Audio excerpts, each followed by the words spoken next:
Dans les jungles du Laos, le roi, c'est lui.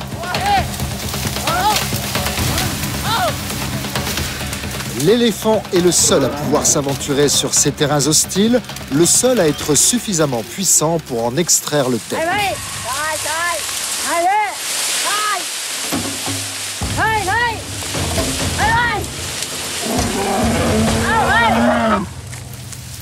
Ce bois est si précieux qu'il faut aller le chercher au prix de tous les efforts, car c'est la seule richesse que le pays ait à vendre. Notre travail, c'est de transporter le bois. Alors c'est sûr qu'on coupe les arbres et que ça détruit la forêt. Pour l'éléphant, c'est difficile. Il lui arrive de souffrir ou d'être blessé. Mais dans notre pays, il n'y a aucune autre source de revenus pour nous. Aucun autre travail. Un long voyage attend Peng. Il part travailler dans la montagne. Il va falloir qu'il s'enfonce dans ces jungles épaisses.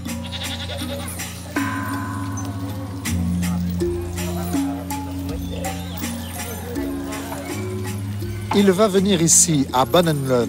Les autres cornacs et leurs éléphants sont déjà là. Peng ne sait pas encore que c'est la première fois que les villageois voient des éléphants. Chez nous, on n'a pas du tout l'habitude de côtoyer des éléphants. Ça nous fait plutôt peur. J'aurais bien envie de faire comme les cornacs, mais ma peur est trop grande.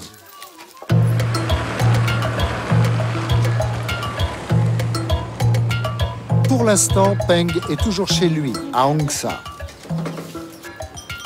En fait, il ne veut pas partir tout de suite. Il doit se passer quelque chose d'important d'abord. L'éléphant, c'est le bien le plus précieux de la famille. Alors ces gens sollicitent les esprits pour le protéger quand il sera dans la jungle.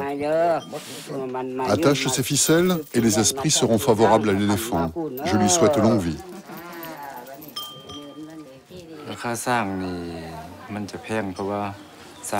Le prix d'un éléphant est très élevé. C'est un animal très puissant qui peut exécuter des travaux extrêmement difficiles.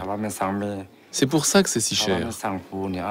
Ça coûte 10 000 € pour une femelle, 15 000 € pour un mâle.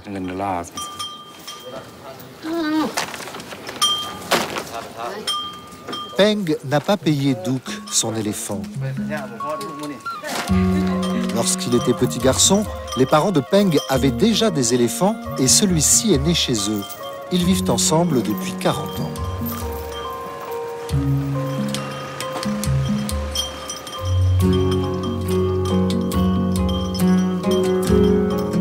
Ils en ont pour 8 jours de marche.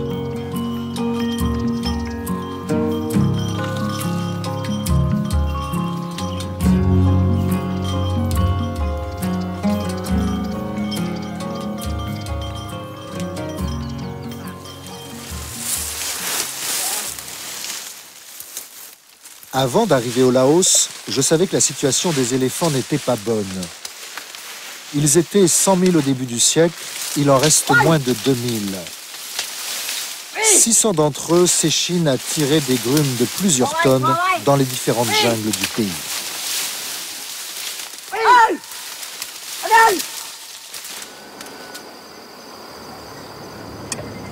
À l'intérieur de cette voiture, il y a Bertrand et Vatsana. Ce sont 2 vétérinaires qui travaillent pour Elephantasia, une association dirigée par des Français. Ils se rendent au même endroit que Peng. Les propriétaires, ils pensent à leur économie pour faire l'argent, beaucoup d'argent. S'ils travaillent beaucoup par jour, ça veut dire qu'ils gagnent beaucoup d'argent. Et donc, quand ils travaillent comme ça, les mâles, les femelles, ils n'ont pas de temps pour se rencontrer et se coupler. Donc maintenant, il y a beaucoup des éléphants qui sont très vieux. Il n'y a pas le petit éléphanto. Donc ça a disparu petit à petit.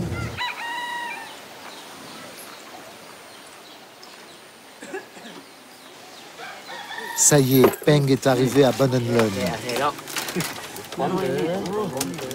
Il va vivre avec les autres cornacs dans cette maison pendant toute la durée de son séjour. C'est une vie en communauté, les hommes se partagent les différentes tâches de la vie quotidienne. Quand je quitte mon village pour aller travailler, je rencontre d'autres Kornaks qui viennent de tout le pays. C'est agréable de passer ces moments tous ensemble, parce que nous avons la même vie et beaucoup de choses à nous raconter. Ces rencontres se font par hasard. On ne sait jamais sur qui on va tomber. Il y a 8 éléphants dans le village en ce moment. Les Kornaks sont contents de ne pas être obligés de dormir dans la jungle. Le bois à tirer est si proche qu'ils peuvent rentrer tous les soirs.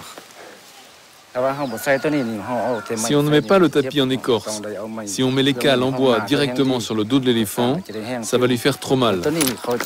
Plus le tapis est épais, plus il peut porter une charge lourde. Et les 2 cales, elles servent à supporter les chaînes qui, de cette manière, ne touchent pas le dos. J'ai bien vu que Peng faisait le maximum pour préserver son animal. Mais la différence, c'est qu'il en est le propriétaire, tandis que les autres Kornaks ne sont que des employés.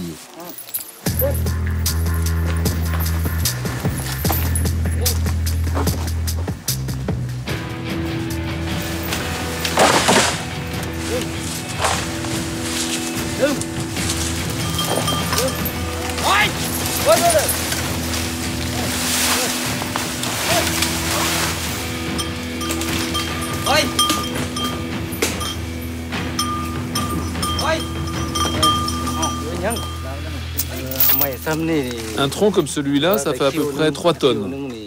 On me paye une dizaine d'euros pour le transporter jusqu'au bord de la route. Si je vois que mon éléphant n'est pas trop fatigué et qu'il nous reste assez de temps, on en fait 2 dans la journée. Mais sinon, on ne fait qu'une seule tournée et on se repose.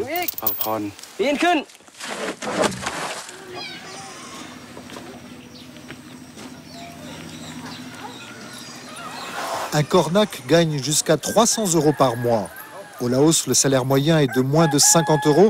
Alors on comprend mieux pourquoi la plupart des Kornaks font travailler les éléphants aussi durement. Là, ils sont tous descendus de la montagne pour voir les vétérinaires. Sauf Peng, son éléphant n'a pas besoin de soins. Monsieur le vétérinaire voudrait percer le kyste de ton éléphant. Il faut évacuer le pus. Mais l'éléphant ne pourra pas travailler, il faut lui donner des antibiotiques aussi. Qu'est-ce que tu décides? On peut le faire? Cet éléphant, à cause du harnais qui permet de tirer le tronc, il développe un abcès à l'épaule à cause de la pression.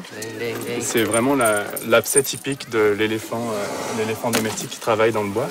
Pour traiter ça, il faudrait qu'il arrête de travailler, qu'on perce l'abcès et que le temps que ça cicatrise et que l'antibiotique fasse effet, ensuite il pourra retravailler, mais ça prend 2-3 semaines.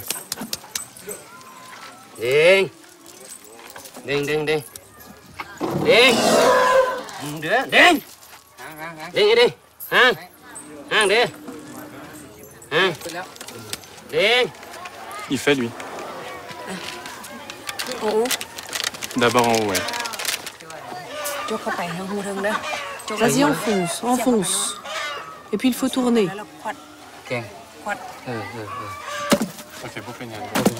Ça suffit, ça suffit. C'est le Kornak qui décide. Les vétérinaires n'interviennent qu'avec leur autorisation. Oh là là! Avec le Kornak, ça c'est vraiment, il faut discuter avec le Kornak de ça. Donc, le problème, c'est que c'est une perte financière directe. C'est que 3 semaines de travail, c'est autant de manque à gagner pour le Kornak et sa famille.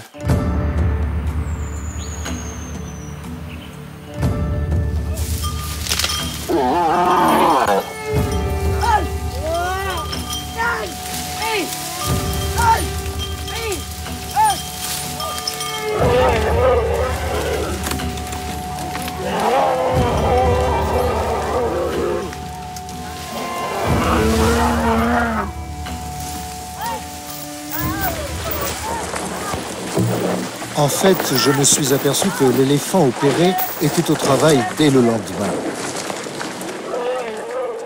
Le malheur des éléphants, c'est qu'avant de rapporter de l'argent, ils en coûtent. Il faut les nourrir et payer les taxes à l'État. Être Kornak, c'est difficile. Alors j'ai déjà pensé à changer de métier. Je suis propriétaire de mon éléphant et c'est impossible de le garder sans le faire travailler. Alors il faudrait que je le vende. Mais ça, je n'ai jamais pu l'imaginer parce que pour moi, il fait partie de la famille.